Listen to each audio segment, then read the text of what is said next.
میں اسی گاؤں میں پیدا ہوا، شادی خان میں۔ میری جو تعلیم تھی وہ پشاور میں ہوئی ہے، پبلک اسکول پشاور میں نے وہاں سے میٹرک کیا ہے، اور وہاں سے پھر 64 میں میٹرک کر کے پھر میں اسلامیہ کالج چلا گیا، پھر میں 68 میں پھر میں فوج میں چلا گیا۔ میں تو ہر پارٹی کی بڑی قدر کرتا ہوں، اس لیے پارٹی بڑی مشکلوں سے بنتی ہے، اس میں لیڈران ہوتے ہیں، اس میں عوام ہوتی ہے، اور میں تو یہ کہتا ہوں یا اللہ تو اسی پارٹی کو کامیاب کر جو کہ اس پاکستان کی خدمت کر سکے۔ یہ اسلامی ممالک ہے، ملک ہے ہمارا پاکستان، اور اس کو ہم نے اسلام کا انشاءاللہ قلعہ بنانا ہے، ضرور بنانا ہے۔ زندگی اللہ تعالیٰ کے سامنے بالکل وقف کر دی ہے، تو اللہ تعالیٰ ہی مجھے گائیڈ کرتا ہے، اور اللہ تعالیٰ کے فضل و کرم سے کوئی ایسی چیز نہیں ہے جو کہ میں نے سوچی ہو اور اللہ تعالیٰ نے مجھے دی نہیں ہو۔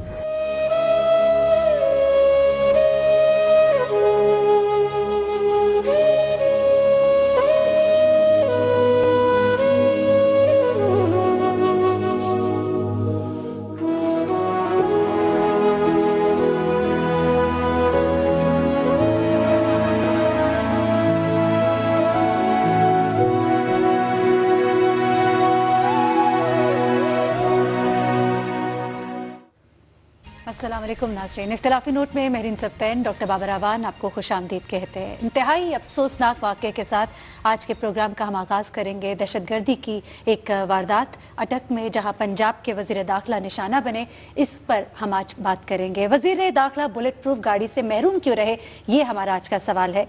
حمید گل سپرد خاک، حق مغفرت کرے عجب آزاد مرد تھا۔ نون لیگ میں الزامات ٹریڈنگ کا محاذ، اس بارے میں بھی ضرور جانیے گا۔ شیر علی کے الزامات پر جوڈیشل کمیشن بنے گا، یہ ہمارا سوال ہے۔ فیصل آبادی وزیر آمنے سامنے، آئی جی پنجاب غائب۔ تاجر ہڑتال کے دوسرے راؤنڈ پر بھی بات کریں گے۔ جی ہاں، دوسرا راؤنڈ 30 اگست۔ پاکستانی برآمدات برباد ہو گئی، ہر ماہ گراف نیچے ہی گرے جا رہا ہے، وجہ کیا ہے یہ بھی جانیے گا۔ خالی خزانہ، کھوکھلے وعدے، غریب کہاں پر جائے؟ آپ کے ٹویٹس، آپ کے سوالات، آپ کے مسائل، وہ بھی ہمارے پروگرام میں شامل ہوں گے۔ بہت کچھ جو آپ جاننا چاہتے ہیں اختلافی نوٹ میں شامل ہوگا۔ بابر صاحب، سب سے پہلے ہم آغاز کرتے ہیں افسوسناک واقعہ جو کہ اٹک میں پیش آیا۔ میرا سوال، بہت سی تفصیلات، بہت سی باتیں ہم سن رہے ہیں، ابھی بہت سے پروگرامز ہو رہے ہیں اس وقت، لیکن میرا سوال یہاں پہ یہ ہے کہ ہم دیکھتے ہیں رانا ثناء اللہ صاحب ان کے پاس، ہم دیکھتے ہیں بہت سے وزراء ان کے رشتہ داروں کے پاس، ہم دیکھتے ہیں آئی جی پنجاب کے پاس بلٹ پروف گاڑیاں ہیں، ان کے غیر منتخب رشتہ داروں کے پاس بھی بلٹ پروف گاڑیاں ہیں۔ کیوں نہیں یہ گاڑی بلٹ پروف انہیں دی گئی؟ سیکیورٹی لیپس کیوں تھا؟ کیا تبصرہ کریں گے آپ اس پر؟ یہ افسوسناک واقعہ ہے، اور جو بہت سارے شہری بھی تھے موقع کے موجود، بے گناہ وہ بھی جان سے گئے۔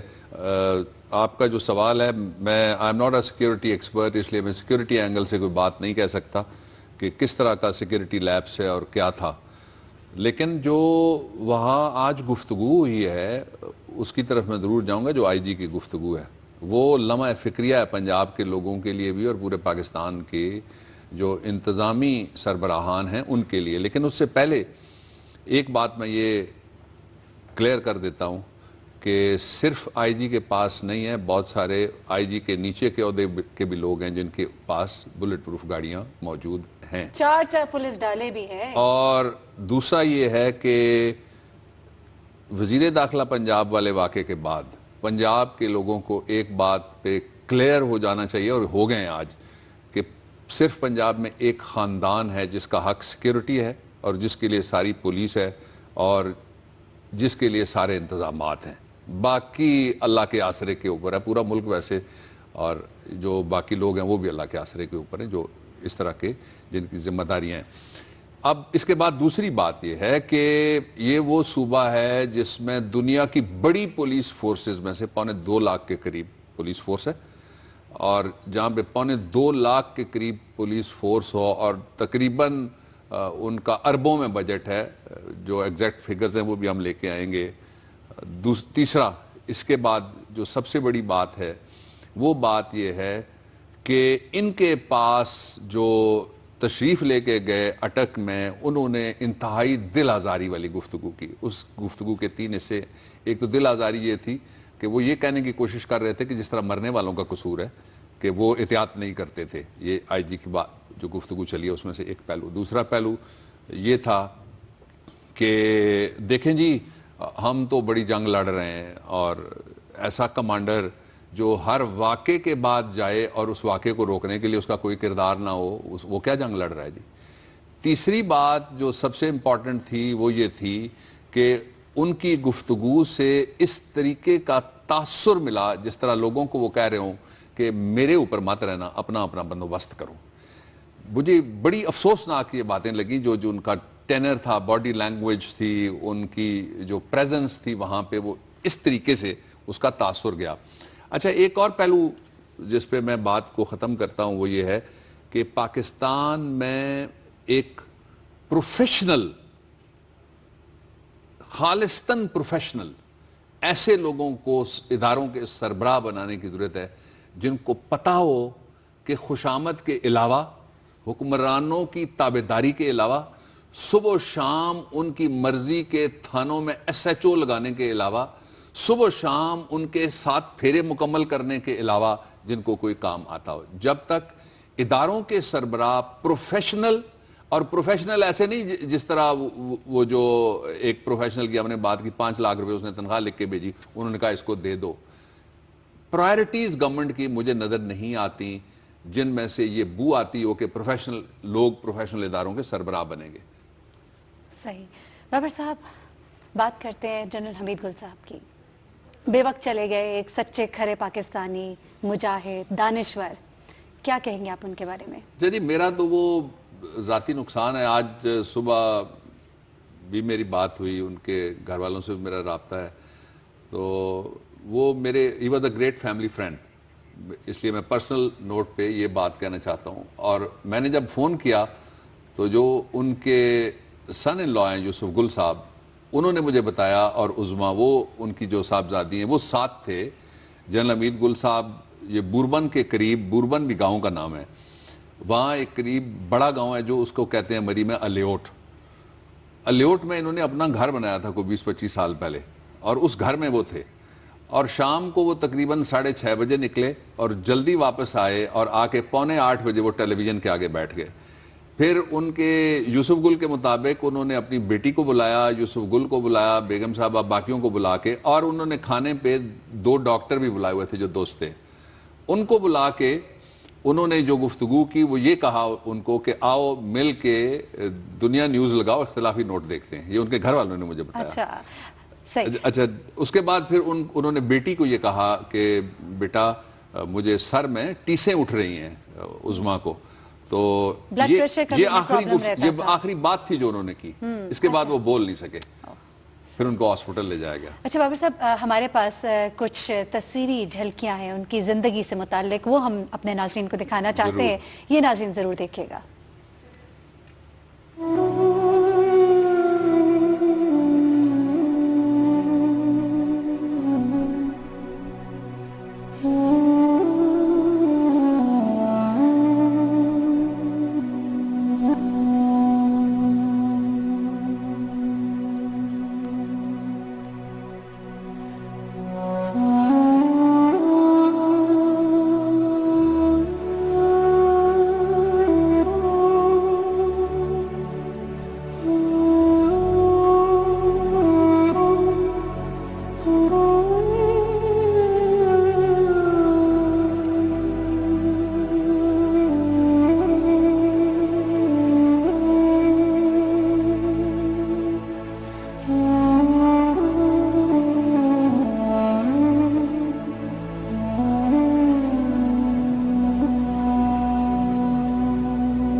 جی ناظرین, یہ تصویری جھلکیاں آپ نے دیکھی. بابر صاحب ان تصویری جھلکیوں میں ایک بولتی تصویر آپ کی بھی تھی ان کے ساتھ, یہ کوئی تازہ تصویر تھی؟ اچھا یہ جنرل صاحب جی, میں نے جس طرح کہا کہ میرا ذاتی نقصان میرے گھر میں بھی آپ سمجھ لیں کہ وہ ماتم والی کیفیت ہی ہے. یہ میرا کوئی ایسا فیملی کا فنکشن نہیں تھا جس میں خود نہ تشریف لاتے, اور ساتھ اپنی بیٹی کو, ساتھ اپنی بہو کو, وہ بھی بیٹی تھی ان کی, اور اس بیگم صاحبہ کو لے کے آتے تھے. جب ان کی بیگم صاحبہ نے میری گھر میں میرے بچوں کو بتایا اور بیگم صاحبہ کو بتایا کہ ان کو ایک بزنس کلاس کا ٹکٹ ملتا ہے اپنی جو ان کی محکمانہ حیثیت تھی اس میں سے، اور ایک باہر گئے کچھ عرصہ پہلے. تو یہ تازہ ترین میں بات بتاتا ہوں، بیگم صاحبہ کے، اپنی بیگم صاحبہ کے چیک اپ کے لیے گئے. کیا انسان تھے وہ. تو انہوں نے اصرار کر کے خود نہیں بیٹھے، فرسٹ کلاس میں یا بزنس کلاس میں بیگم صاحبہ کو بٹھایا اور خود اکانومی کی ٹکٹ خریدی، اور اس میں، اور وہ تعریف کر رہی تھی کہ وہ کس قدر لونگ اور کتنے عظیم آدمی ہیں. اچھا، پھر جو یہ ایک تازہ فنکشن تھا اس میں یہ تشریف لے کے آئے، اور ساتھ آپ کو وہاں میجر عامر صاحب بھی نظر آ رہے تھے، دوسرے لوگ بھی تھے. تو وہ ہر اہتمام کے ساتھ اپنے جو تعلق تھے ان تعلقات کو نبھاتے تھے. اور میرے ساتھ آئی ایم پراؤڈ ٹو سے دس کہ وہ ان کا بڑا ہی شفقت والا رویہ تھا. کوئی میری گفتگو جب سے ہم اختلافی نوٹ میں بیٹھے ہیں ایسی نہیں ہوئی جس کے بعد انہوں نے ٹیلی فون نہ کیا ہو. کوئی ہفتہ ایسا نہیں گزرا کہ وکالت نامہ پڑھ کے ٹیلی فون نہ کرتے ہوں. اچھا، اب یہ تو پرسنل میں یادیں لوگوں سے شیئر کر رہا ہوں. اب ان کی قومی یادیں جو ہیں، سب سے بڑی یاد ان کی پاکستان کے حوالے سے چونڈا کی جنگ. چونڈا کی جنگ ٹینکوں کی دنیا کی سب سے بڑی جنگ تھی. چونڈا کی جنگ میں انہوں نے ٹینک کے کمانڈر کی حیثیت سے شرکت کی. یہ وہ جنگ ہے جس میں پاکستان کی مسلح افواج کے پاس کوئی 1:20 کا بھی ریشو نہیں تھا، اس سے بھی زیادہ تھا کہ ایک طرف 20 ٹینک کھڑے ہیں، ایک طرف ایک ٹینک کھڑا ہے، تو وہ کیا مقابلہ ہوگا. یعنی نیومیریکلی سپیکنگ، تعداد کے اعتبار سے وہ مقابلہ ہی نہیں لگتا. یہ وہ جنگ ہے جس میں ہمارے لڑکوں نے اپنے جسموں کے اوپر بم لگا کر وہ ٹینکوں کے نیچے لیٹ گئے اور بھارت کو آگے نہیں آنے دیا. یہ سیالکوٹ کے نزدیک جنگ جو چونڈا والی ہوئی. اچھا، اس جنگ میں وہ شریک ہوئے، اور اس کے بعد پھر جو پاکستان کے ساتھ ان کی وابستگی تھی وہ غیر متزلزل تھی. سوال پیدا نہیں ہوتا کہ وہ ایک لفظ پاکستان پہ بھی کبھی کمپرومائز کریں. ہوتا ہے نا، لوگ لوز ٹاک کرتے ہیں، بڑے اچھے اچھے لوگ کہتے ہیں یار اے بھی کوئی ملک ہے، یار یہ ہو گیا جس کی سائیکل پنکچر ہو جائے، کہتے ہیں قائد اعظم نے کیا ملک بنا دیا، سائیکل میرا پنکچر ہو گیا. کسی کے گھر کا پرنالہ غفلت کی وجہ سے گر جائے، وہ کہتے ہیں جی یہ بھی کوئی ملک ہے، جی دیکھیں جی ہم نے انگریزوں کے زمانے میں بڑے پرنالے. وہ اس طرح سے پاکستان کے حوالے سے کوئی چھوٹا سا بھی کمپرومائز نہیں کرتے تھے. اچھا، پھر ایک اور بڑا نقصان ہوا ہے، جو پاکستان کا میڈیا ہے اس میں ایک پبلک انٹلیکچوئل کم ہو گیا ہے. یہ روز نہیں بنتے جو انٹلیکچوئلز ہیں جن کو اللہ رب العزت نے، وہ کہتے ہیں نا کہ یہ جو بستی بسانا کھیل نہیں ہے، بستے بستے بستی ہے. پھر کسی اور نے کہا کہ بچھڑا کچھ اس ادا سے کہ رت ہی بدل گئی، ایک شخص سارے شہر کو ویران کر گیا. ایک اور کسی نے کہا، وہ بھی بہت ہی اچھا ہے، کہ گئے تم ایک مگر یوں کہ کر گئے تنہا، تمہارے ساتھ گئیں خوبیاں مقدر کی. تو یہ اتنی خوبیوں والا جو آدمی ہے، جو دانشور اور دانش پاکستان کے لیے، جو دلیر اور دلیری پاکستان کے لیے، جو مخلص اور مخلص لوگوں کے لیے، جو محبت والا، اور محبت شروع کہاں سے کرتا ہے؟ اپنے گھر سے، اپنی بیگم سے شروع کر کے اپنی قوم تک جاتا ہے. خدا تعالیٰ ان کو بخشے، اور ہماری جو آنٹی ہیں اللہ تعالیٰ ان کو صبر دے، عظما گل کو اللہ تعالیٰ صبر دے، ان کے بیٹوں کو صبر دے، ان کے داماد کو، خاندان کو، پاکستان کو. ان کو صدیوں یاد رکھا جائے گا. اتنی خوبصورت ان کی ٹاکس ہیں، اتنی زبردست آواز. اچھا، انہوں نے ناشتے پہ بلایا، میں ناشتے پہ گیا تو پہلے انہوں نے کہا جی آئیں میں آپ کو ایکسرسائز سکھاتا ہوں، جو صحیح قسم کی ایکسرسائز ہوتی ہے. کھڑے کھڑے کمرے میں وہ شروع ہو گئے. اس طرح زندگی سے بھرپور شخص بہت کم لوگ ہیں. بلا شک، اور ایک بہت بڑا نقصان ہے بلا شک. حق مغفرت کرے عجب آزاد مرتا، یہ بات ذہن میں آتی ہے. ستارہ امتیاز، ستارہ بصالت، یہ تمام جو نشان ہیں ان کے پاس ہیں. ان کی کمی ضرور محسوس کی جائے گی بہت سی جگہوں پر. بابر صاحب، ذرا سیاست کی طرف بھی پڑھتے ہیں. آج کا دن بہت ہی افسوسناک، جیسے کل کی خبر، آج کی خبر. ہم دیکھتے ہیں نون لیگ میں محاذ آرائی شروع ہو گئی ہے. ذرا کچھ ہم اپنے ناظرین کو سنوانا بھی چاہتے ہیں، اور اس کے بعد اس بات کو ہم آگے بڑھاتے ہیں. یہ ذرا پہلے سنیے گا. بھی گھرانو جاڑتا رانے سناولا نے، بھی گھرانو میں کوئی توتا مینا دی کہانی نہیں سنا لیا. شہر کے جڑے بچے، جڑے جوان پوچھ لو، جڑے بڑھے، جڑے بزرگ، جڑی بڑھی پوچھ لو، وہ سارے ایک کو گل کہہ رہے کہ رانا سناولا قاتل ہے. وہ قاتل ہے. ایس شہر دے بھی جوان اس بندے نے مروا دیتا. تاجر کی سی نوزانا سی پی او تاجر سید تاجر دی میرے کو میرے ٹیلی فون دے اوپر میسیج ریکارڈ ہے کہ جنہاں پھڑے ہو اے کہہ رہے ہیں، میں نہیں کہہ رہا، عدالت جکھا پیری ہے، مار مجرم کہہ رہے ہیں. جی ناظرین، یہ آپ نے سنا چودھری شیر علی کیا بات کر رہے ہیں. رانا ثناء اللہ کے بارے میں یہ کہہ رہے ہیں. فیصلہ آبادی وزیر آمنے سامنے ہو گئے ہیں. یہ کیا ہو رہا ہے بابر صاحب؟ پہلے تو یہ ہے کہ یہ جاننا ضروری ہے چودھری شیر علی ہیں کون. پہلے جس شخص کی آپ بات کر رہی ہیں ان پہ الزامات جو لگتے رہے وہ دوسری سیاسی جماعتیں اور دوسرے لوگ اور مخالفین لگاتے رہے. اب آواز نون لیگ کے اندر سے آئی. ایک دوسرا یہ ہے کہ نون لیگ کے اندر سے نہیں آئی, یہ آواز ہاؤس آف شریف کے اولڈ گارڈ ہیں, یہ رشتہ دار ہیں بہت قریبی نواز شریف صاحب کے, چودھری شیر علی صاحب. یہ خود فیصل آباد کے میئر رہے ہیں. ان کا عابد جو ہے بیٹا اس وقت جو اسٹیٹ منسٹر ہے, اس کا جو بڑا بھائی وہ فیصل آباد کا میئر رہا. جب اور یہ بڑے کس طرح کے لوگ ہیں یہ بھی میں آپ کو بتاتا ہوں, ان کی کمٹمنٹ کیا ہے. جب مشرف کی گورنمنٹ آئی تو انہوں نے شیر علی کو پکڑا. ان کے ساتھ فیصل آباد کا ایک اور ایکیوزڈ انہوں نے بنایا, اس کا نام ہے پپو بٹ. میں پپو بٹ کا وکیل تھا, احتساب عدالت کا ریفرنس چلا, کئی سال تک وہ چلتا رہا. میرے والا ملزم پپو بٹ تو بری ہو گیا, ان کے کوئی اور وکیل صاحب تھے, شیر علی صاحب کو گورنمنٹ نے سزا دلوائی, وہ جو احتساب کی عدالت تھی. اب یہ جو کہنے والا آدمی ہے اس کا اس طرح کا غیر متزلزل رشتہ داری کے علاوہ وہاں پہ تعلق ہے. تین باتیں بڑی امپورٹنٹ ہیں, اور اس پہ اگر کوئی جوڈیشل کمیشن نہیں بنتا, اس پہ اگر کوئی جے آئی ٹی نہیں بنتی, تو پھر آپ سمجھ لیجئے کہ اس صوبے کے اندر اور اس ملک کے اندر پھر ہر جگہ ایک ماڈل ٹاؤن دہرایا جا سکتا ہے اور کوئی پوچھنے والا نہیں ہوگا. پہلی بات انہوں نے کہا ہے کہ جو سٹی پولیس آفیسر تھا سہیل تاجک ان کا نام ہے, میں جانتا نہیں ان کو پرسنلی, سہیل تاجک کا ایس ایم ایس ہے چودھری شیر علی کے پاس جس میں قتل کی وارداتوں کے حوالے سے کچھ لکھا ہوا, یہ وہ ابھی بات کہہ رہے تھے. دوسری بات انہوں نے یہ کہی کہ جو ملزم پکڑے گئے ہیں وہ شور ڈال رہے ہیں عدالتوں سمیت کہ کسی کے اوپر وہ الزام لگا رہے ہیں, بڑا سیریس ہے. اچھا تیسری بات میں لوگوں کو بتا دیتا ہوں, سپریم کورٹ میں ایک معاملہ ہے جو پینڈنگ ہے, اور اس کے اوپر کہا گیا کہ فلان جگہ رابطہ کریں اور کوئی دیکھیں اس پہ. وہ معاملہ سپریم کورٹ تک بھی جا چکا ہے جس میں اسی طرح کے الزامات ہیں. کسی کے لیے موصوف پہ الزام یہ تھا کہ یہ ڈھونڈتے رہے جا کے کہ بندہ اگر ڈسپوز آف کروانا ہو تو کیا کیا جائے گا, ٹھیک ہے جی. اچھا وہ بندہ بھی کوئی وہ وفاقی وزیر تھا جس کے لیے یہ کوشش کرتے رہے. اب یہ الزامات ایسے نہیں ہیں کہ ان میں سے کوئی یوں گزر کے تو اس کے پاس, یعنی کہاں اس جمہوریت کو ایسے آدمی کی ضرورت ہے جس میں وہ وزیر نہ ہو تو تب بھی وزیر ہے. خدمات پھر وہ کیا ہیں, اس کے علاوہ تو کوئی خدمات شیر علی صاحب نے تو نہیں بتائیں. ہم بھی کوئی تبصرہ نہیں کرنا چاہتے, یہیں رک جاتے ہیں. چلیے ٹھیک ہے, ٹھیک ہے. اچھا پھر آخری بات, کسی بوڑھے باپ کے لیے یا عمر رسیدہ جو 60-70 سال کا ہو, اس کے لیے کوئی چھوٹی سی بات ہے کہ وہ کہے کہ اس کا بیٹا مارا جائے گا اور اس کے بیٹے کی جان کو کسی سے خطرہ ہے. یہ چھوٹی سی بات ہے. باپ تو خواب میں بھی ایسا لفظ سوچے گا بھی نہیں نا اپنے بیٹوں کے بارے میں. ہم سب اولاد والے ہیں, تو it's a very serious thing. اور میں اس کو سیاست نہیں کہتا, سیاست کو آپ علیحدہ رکھ دیجئے, سیاست یہ دونوں وزیر علیحدہ کرتے رہے, ہمیں کوئی اعتراض نہیں, جو مرضی سیاست کریں اس کی سیاست پہ ہمارا کوئی تعلق نہیں ہے, لیکن یہ بڑی سیریس بات ہے. چلے ٹھیک ہے, یہاں بریک کا کہا جا رہا ہے, بریک پہ جائیں گے, اور ہمارا سوال یہ بھی ہے کہ کیا شیر علی کے الزامات پر کوئی جوڈیشل کمیشن بنے گا. بریک لیتے ہیں, بریک سے واپس آتے ہیں, تاجر ہڑتال کے دوسرے راؤنڈ پر ضرور بات کریں گے. ساتھ ہی ساتھ بات کریں گے کہ پاکستان کی برآمدات برباد کیوں ہو رہی ہے, وجہ ضرور جانیے گا. ہمارے ساتھ رہیے.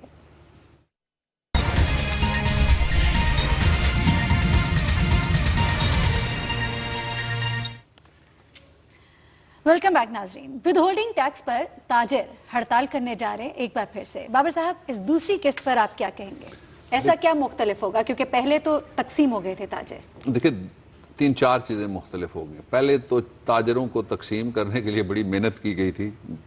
شہر کے تاجر ملتے رہتے ہیں, لاہور کے بھی ملتے رہتے ہیں, اور پھر ساتھ جو 30 والی ڈیڈ لائن ہے, یہ ایپٹما کو آپ کو یاد ہے, میں نے کہا تھا کہ انہوں نے کہا کہ جی 30 اگست تک ہم آپ کے مسائل حل کر دیں گے, اس لیے ہڑتال میں نہ آئے. ایپٹما جو ٹیکسٹائل کے بڑے تاجران ہیں, ظاہر ہے ان کا اپنی کانسٹیچوئنسی ہے, اس دفعہ وہ آل انکلوسیو ہے. 30 کو ان کی ڈیڈ لائن ختم ہو رہی ہے. اس کے ساتھ ہی تاجروں کو جو وعدہ کیا گیا, اور جس طرح پوری قوم کو ریلیف کے وعدے پہ ٹرخا رہے ہیں, جو 3 دفعہ وزیر خزانہ بن چکے ہیں سمبدی صاحب, انہوں نے سمجھا کہ تاجر بھی ٹرک جائیں گے. عوام تو چونکہ تاجر نہیں ہے, عوام سادہ لوگ ہیں, اس لیے وہ ان کے چکر میں آتے رہے, لیکن تاجر چونکہ تاجر ہیں اور ان کی تاجرانہ چالیں, ان کی تاجرانہ ذہنیت, سب جو اس کو کہتے ہیں نا سیکرٹس آف دی ٹریڈ یا سیکرٹس آف دی بزنس, تو یہ تاجرانہ جو بزنس ہے اس سے واقف لوگوں کے ساتھ اب ان کا واسطہ پڑا. اس دفعہ بھرپور ہڑتال ہوگی جس میں پہیا جام ہوگا. تو وہ تاجر جو تاجر حکومت کے ساتھ ہیں وہ بھی اب اس میں انکلوسیو ہے.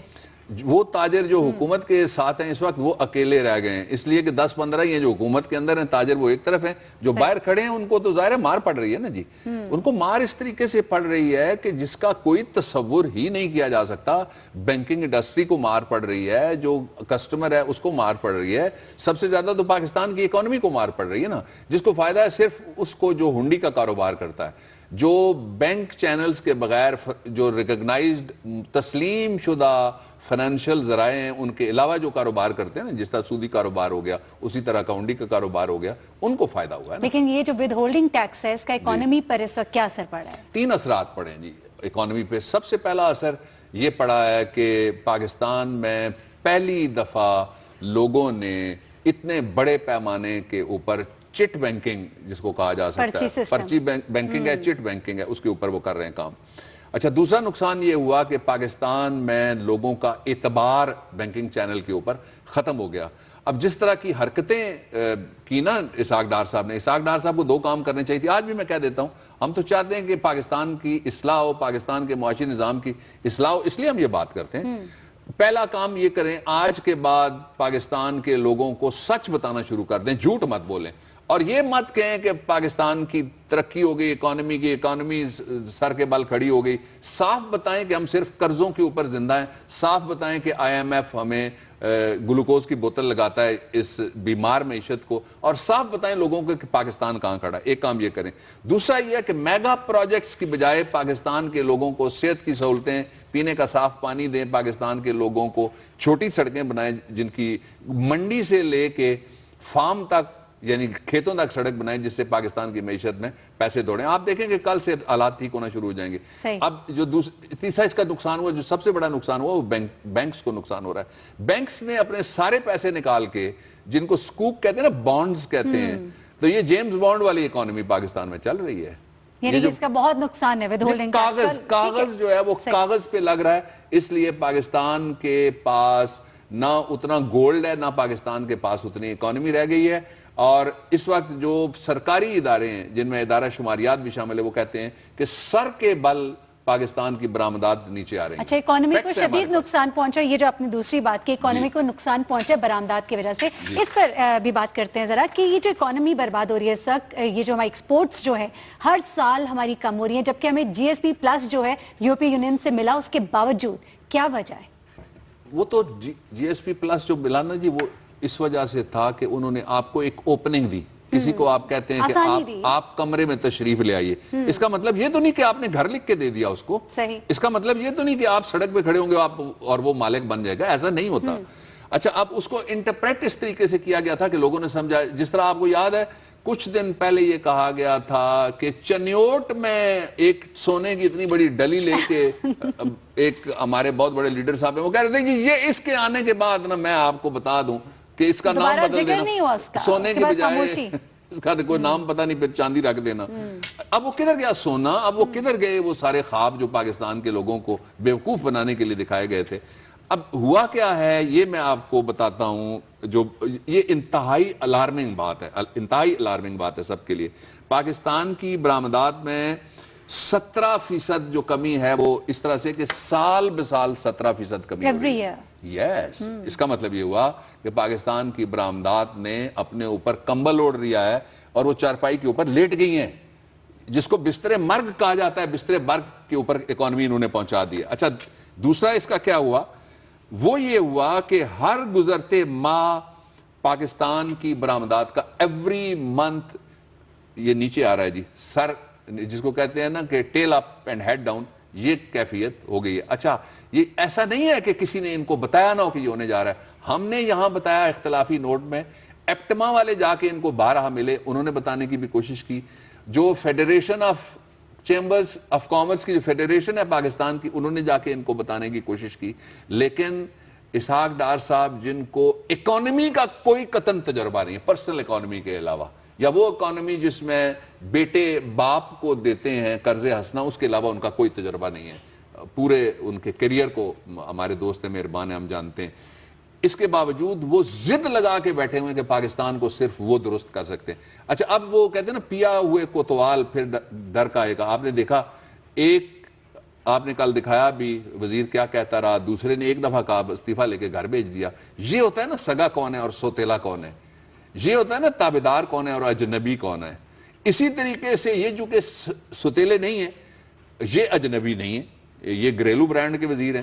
دوسرا یہ ہے کہ رشتہ دار برانڈ کے وزیر ہیں. تیسرا یہ کہ سمندی برانڈ کے وزیر ہیں. اس لیے ان کو اجازت دی گئی ہے کہ پاکستان کے ساتھ ایسا کھیل کھیلو کہ یہ اکانومی پھر کبھی اس کی کمر سیدھی نہ ہو سکے. اب تیسرا اس کا میں ایک چھوٹا سا جائزہ آپ کے سامنے رکھنا چاہتا ہوں. یہ ذرا دکھا دیجئے جی کہ کن ملکوں کے پاس کیا کیا گولڈ ریزروز ہیں. ہمارے پاس پیپر منی چل رہی ہے اور ہم آبادی ہیں 20 کروڑ. اب یہ جو ملک ہیں اور یہ جو ہم نے ابھی فگرز بھی دیے ہیں وہ ہمارے نہیں ہیں, سارے گورنمنٹ کے اداروں کے ہیں. یونائٹڈ اسٹیٹ آف امریکہ کے پاس جی آپ دیکھ لیجئے جی کتنا ان کے پاس سونا ہے. جرمنی کے پاس دیکھ لیجئے گا, اٹلی کے پاس دیکھ لیجئے گا. انڈیا کے پاس اور پاکستان کے پاس ہم صرف یہاں پہ ایک کمپیریزن رکھ دیتے ہیں. انڈیا کے پاس اس وقت 55,577 اور ہمارے پاس 64.48 ٹن. ذرا دیکھ لیجیے 557.7 اور 64.48 ٹن. اب اس میں سے باہر نکلنے کا راستہ ہم آسان زبان میں اس کو ہٹا دیجئے جی, آسان زبان میں بتا دیتے ہیں. باہر نکلنے کا راستہ صرف ایک ہے کہ پاکستان کے اندر پیسے سارے کے سارے معیشت میں, پروڈکٹیو پیداواری معیشت میں ڈالے جائیں. ہم ایک زرعی ملک ہیں, چیخ رہے ہیں کسان, ان کو آپ لاٹھیاں مارتے ہیں, ان کو آپ ڈانگیں مارتے ہیں, ان کے سر پاڑتے ہیں, آپ ان کے بازو توڑتے ہیں, ڈنڈے مارتے ہیں. آپ زراعت کو سبسڈی دینا شروع کر دیں کل سے, آپ زراعت کو ماڈرنائز کر دیں. آپ جتنے بھی فارمرز ہیں ان کو آپ آسان قرضے دیں, بغیر سود کے قرضے دینا جی. سود ویسے بھی اللہ اور اس کے رسول کے ساتھ جنگ کا اعلان ہے, وہ قرضے آپ دینا شروع کر دیں, اکانومی ٹھیک ہو جائے گی. دوسرا کام زرعی مزدور کی حالت درست کریں. اور تیسرا کام اور سب سے آخری کام ہے وہ یہ کہ پاکستان میں جتنے بھی ورکرز ہیں, آپ اپنے ورکر کو جب نکالتے ہیں کسی جگہ سے ڈھونڈ ڈانڈ کے, جو پہلے بھی نیب کے مقدموں میں وہ جس نے یہ کہا ہوا ہو کہ میں نے 1,80,000 روپے کے پپیتے تحفے میں دیے تھے, پپیتے والے کو آپ 5 لاکھ روپے ماہانہ تنخواہ دیتے ہیں, گاڑیاں نہیں دیتے ہیں. آپ پاکستان کے مزدوروں کی تنخواہ سونے کے ساتھ ریلیٹ نہیں کر سکتے, چاندی کے ساتھ ریلیٹ کر دیں. چاندی کے ساتھ ریلیٹ نہیں کر سکتے, گندم کے ساتھ ریلیٹ کر دیں. کسی جگہ کوئی سٹینڈرڈ تو آپ بنائیں جہاں آپ کی ورک فورس, آپ کی لیبر فورس ہے. یہ آپ یاد رکھ لیں, کسی بھی دنیا کے ملک کو ترقی نہیں مل سکتی جب تک وہاں پہ مزدور اور اس کا کسان راضی نہ ہو, اور صرف راضی نہ ہو بلکہ خوشحال نہ ہو. آپ اکانومی کا رخ ادھر موڑ دیں, تبدیلی آپ کے دروازے پہ کھڑی ہوگی.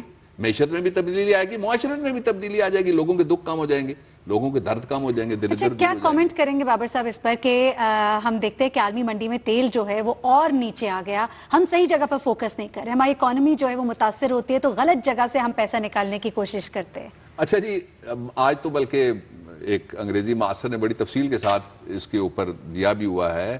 جو ہمارے پاس انفارمیشن ہے وہ ہم آپ سے شیئر کر دیتے ہیں, وہ ایڈ کر دیتے ہیں. وہ یہ ہے کہ تیل کی قیمتیں اس قدر اس وقت تیل کی مارکیٹ میں سیلاب آیا ہوا ہے سپلائی کا. کسی زمانے میں اوپیک جو آئل پروڈیوسنگ کنٹریز کی آرگنائزیشن ہے وہ نخرہ کیا کرتی تھی کہ ہم نے اور سپلائی نہیں کرنا. اب یہ ہے کہ اس قدر سیلاب ہے اس وقت تیل کا مارکیٹ میں جس کا حساب ہی نہیں ہے. 3 کام ہے کرنے والے, فوراً کرنا چاہیے حکومت پاکستان کو. ایک تو جو اپنے اسٹریٹجک ریزروز ہیں, ظاہر ہے تیل کی قیمت نیچے نہیں بیٹھی رہے گی نا, آپ اسٹریٹجک ریزروز زیادہ سے زیادہ جتنا تیل آپ اپنے ہاں پارک کر سکتے ہیں وہ آپ منگوا لیں, سستا ہے, موقع ہے پاکستان کے لیے. ظاہر ہے کمیشن اس میں سے نہیں ملے گا, جب مہنگا ہوتا ہے پھر کمیشن زیادہ ہو جاتا ہے. ایک دوسرا یہ کام کریں کہ آپ نون سورسز پاکستان کے لوگوں کو بتائیں. میری اطلاع تو یہ ہے کہ کسی وزیر صاحب کا بیٹا امریکہ میں یہاں سے کالج چھڑوا کے اس کو بھیجا گیا ہے. آپ لوگوں کو بتائیں کس طریقے سے پاکستان تیل امپورٹ کرتا ہے, آپ کی خریداری کیسے ہوتی ہے, آپ مارکیٹ سے ڈیلی کی بنیاد کے اوپر خریدتے ہیں یا آپ کے کوئی اسٹریٹجک پارٹنرز تیل کی منڈی میں ایسے ہیں جن سے آپ خریدتے ہیں. پاکستان کے لوگوں کو بتائیں. یا آپ نے تو ابھی تک یہ نہیں بتایا کدھر گئی تھی LNG کے ٹھیکے والی وہ تفصیل جو ہم نے دکھائی تھی، وہ کہاں گئی؟ بتائیے کبھی پاکستان کے لوگوں کو یہ کام کریں۔ دوسرا کام فوری طور پہ کرنے کی یہ ضرورت ہے کہ تیل کو عالمی منڈی میں جتنا سستا ہو رہا ہے اس کا ریلیف پاکستان کے لوگوں کو دیا جائے۔ کبھی میاں صاحب خوش بھی تو رہن دیا کرو لوگوں نو، صحیح، اکانومی کو سہارا دیا جائے، یہ ہمارا کہنا ہے۔ ناظرین یہاں پہ بریک لیتے ہیں، بریک سے واپس آئیں گے تو آپ کے سوالات، آپ کی پریشانیاں ضرور شامل کریں گے، ہمارے ساتھ رہیے۔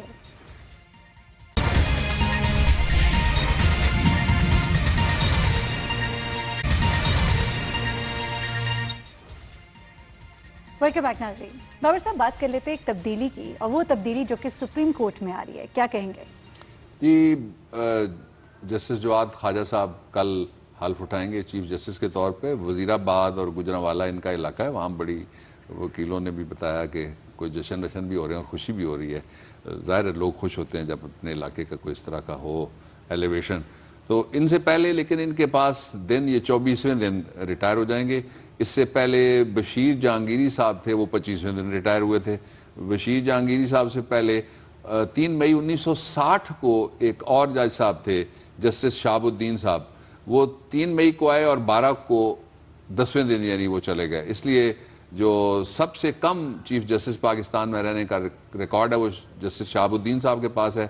خواجہ صاحب 23 دن 24ویں دن چلے جائیں گے، اور بشیر جہانگیری صاحب 24 دن 25ویں دن چلے جائیں گے۔ اس کے بعد جسٹس ظہیر انور جمالی صاحب آئیں گے، یہ 31 دسمبر تک 2016 میں رہیں گے، اور اس کے بعد پھر آئیں گے جسٹس ثاقب نثار صاحب، یہ 2019 تک، 18 جنوری 2019 تک جسٹس ثاقب نثار صاحب کا ٹینیور ہے۔ صحیح، مختصر ترین دورانی کے لیے چیف جسٹس رہیں گے۔ صحیح، اچھا بابر صاحب ہم بات کرتے ہیں، ثاقب نثار صاحب سب سے لمبے عرصے کے لیے ان ججز میں سے رہیں گے۔ صحیح، اچھا ایک سوال اس پہ مختصر سا جواب اس پہ چاہیے کہ جو ابھی فیصلے پینڈنگ ہیں ان پر کوئی اثرات ہوں گے؟ نہیں، کوئی نہیں، کوئی اثرات نہیں، کوئی نہیں۔ چلیے ٹھیک ہے، چلتے ہیں ہمارے ٹویٹس کی جانب۔ ہماری عوام کیا کہتی ہے، کیا سوالات ان کے ذہن میں ہیں، ذرا ان کو بھی دیکھ لیتے ہیں۔ محمد علیان خان سے ہم شروع کر لیتے ہیں جی۔ یہ کوئٹہ سے انہوں نے کہا کہ سر کوئٹہ بلوچستان میں ابھی تک کوئی ترقیاتی کام نہیں ہوا، روڈ کی حالت انتہائی خراب ہیں۔ کوئٹہ پہ ڈاکٹر مالک صاحب توجہ دے دیں۔ آل جال انہوں نے لکھا ہے کہ پنجاب ایجوکیشن ڈپارٹمنٹ نے 210 کے ایجوکیٹرز کو بائی پاس کر کے 11 اور 12 کے ایجوکیٹرز کو ریگولرائز کر دیا ہے۔ ایجوکیشن ڈپارٹمنٹ نوٹس لے۔ دیکھیں جی ہم تو کسی کی ترقی کے مخالف نہیں ہیں، ریگولرائز ہو گئے 11 12 والے 10 والوں کو لازماً ہونا چاہیے اور فوراً کرے حکومت، مطالبہ کرتے ہیں آپ کام۔ ریحان علی نے لکھا ہے سر ایئرپورٹ ٹیکس پہ بات کر دیں، ہو سکتا ہے گورنمنٹ کو شرم آ جائے۔ کتنا مشکل کام آپ نے ہمیں ریحان علی بتا دیا ہے۔ یہ وہ صنف ہے جو آج کل غائب ہوتی جا رہی ہے، لیکن اس کے باوجود جو ایئرپورٹ ٹیکس ہے وہ بلا جواز ہے، اور ملٹیپل ٹیکسز ہیں ایئرپورٹ کے اوپر، کوئی ایک نہیں ہے، 5 کے قریب ٹیکسز ہیں۔ ڈار صاحب ٹیکسیشن کو بہت پسند کرتے ہیں جب ٹیکس دوسروں کے اوپر لگ رہا ہو۔ یہ معاذ صاحب ہیں جی، کہتے ہیں سر ہم نوجوانوں کے لیے گورنمنٹ جابز نہیں بنے کیا؟ یہ کہتے ہیں کہ جی میرے خیال میں ان کا گلہ یہ ہے کہ بابے ہر جگہ سفارش بھرتی اور ہو رہے ہیں، رشوت کے بغیر، اور پھر کہتے ہیں بغیر سفارش۔ پہلا انہوں نے یہ کہا، اور دوسرا کہا بغیر سفارش، اور تیسرا کہا کہ بغیر رشوت کے۔ بغیر رشوت۔ یہ جابز کھولیے جی عام لوگوں کے لیے اور عام لوگوں کے بچوں کے لیے کھولیے، اور ان کی اس تک رسائی بھی کیجیے، بہت ضروری ہے۔ سردار شعیب صاحب کہتے ہیں ہماری گورنمنٹ کو شرم نہیں آتی کہ 14 اگست والے دن بھی لائٹ نہیں تھی، ایسی گورنمنٹ سے اللہ بچائے۔ خود بھی بچنے کا طریقہ نکالنا چاہیے نا، ووٹ آتے ہیں جب تو پھر جب لوگ ووٹ دیتے ہیں تو سمجھا جاتا ہے کہ ہماری یہ پالیسیاں بہت اچھی لوگوں کو، لوڈ شیڈنگ بڑی اچھی لگ رہی ہے لوگوں کو۔ آگے ہیں جی ایک محمد ذوالقرنین صاحب، یہ کے پی کے جو ٹیچرز ہیں ان کے لیے دنیا ٹی وی پہ آواز اٹھائی گئی تھی، اور جو سکولرز ہیں پی ایچ ڈی سکولرز ہیں ان کے لیے انہوں نے وہاں پہ یہ دنیا ٹیلی ویژن کو شکریہ ادا کیا، اور ہمارا بھی، کہ ان کے لیے آواز اٹھائی گئی تھی۔ پھر ہیں جی رضوان صاحب، اس کے بعد رضوان صاحب یہ کہتے ہیں کہ Nawaz Sharif promised bullet train. آپ کی تسلی نہیں ہوئی میٹرو سے رضوان صاحب؟ آپ کو بلٹ ٹرین بھی چاہیے؟ جو باقی جو کچھ بچا تھا مہنگائی مار گئی، اور یہ ٹرین لے جائے گی سارا کچھ۔ یہ کہتے ہیں promised bullet train, is he serious? Tell you is very serious, اس لیے کہ بلٹ ٹرین بہت بڑے بجٹ سے بنے گی، اور making everyone fool, one can make everyone fool for some time, some people for some time, but cannot make fool of everybody for all times to come. ایک آخری آیا ہے جی ہمارے پاس، یہ بہت ہی بڑی درگاہ ہے، اور 7 شریف میں حضرت لال شہباز قلندر، ان کو حضرت عثمان بھی کہا جاتا ہے، انہوں نے بھیجا ہے، جنہوں نے ہمارے دوست ہیں جی مجید سندھی صاحب، انہوں نے ہائی لائٹ کیا ہے کہ اتنی بڑی جگہ جہاں سے اتنا ریونیو کلیکشن آتا ہے، جہاں پہ اتنے لوگ جاتے ہیں، جہاں پہ عرس ہوتے ہیں، جہاں پہ عوام کا جمع غفیر ہوتا ہے، یہ سندھ حکومت سے میں خاص طور پہ کہہ رہا ہوں، اور اس علاقے کے جو وزیر ہیں ان کو بھی میں جانتا ہوں، ان سے بھی میں کہہ رہا ہوں، اور وزیر اعلیٰ ہیں ان سے بھی میں کہہ رہا ہوں، دیکھیے یہ تصویر تو جھوٹ نہیں بول رہی نا۔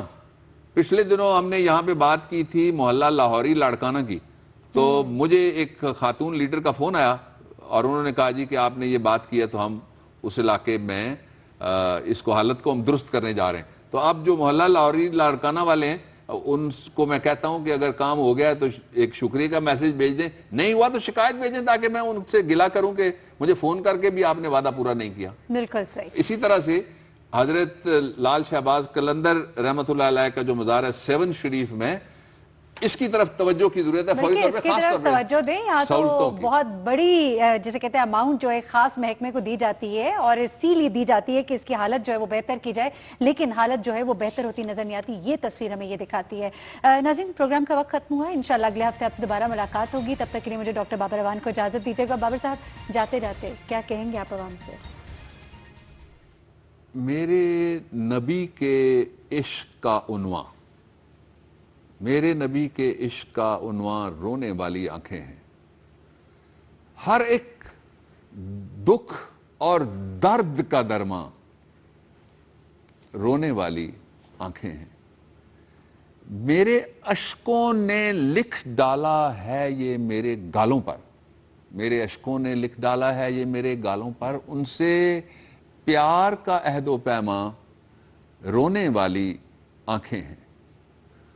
ان کے در پر دستک دینا میرے بس کی بات نہیں، میرے بس کی بات نہیں، خواہش کی تکمیل کا سامان رونے والی آنکھیں ہیں۔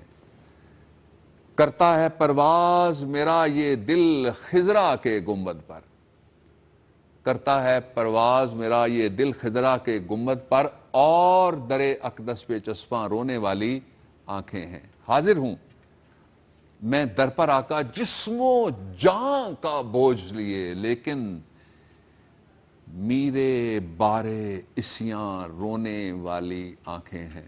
رونے والی آنکھوں کی تم کیا سمجھو گے شان وسیم، دیکھ ہرا کی غار میں پنہاں رونے والی آنکھیں ہیں، اور ان کے در پر دستک دینا میرے بس کی بات کہاں، خواہش کی تکمیل کا سامان رونے والی آنکھیں ہیں۔ سلام یا رسول۔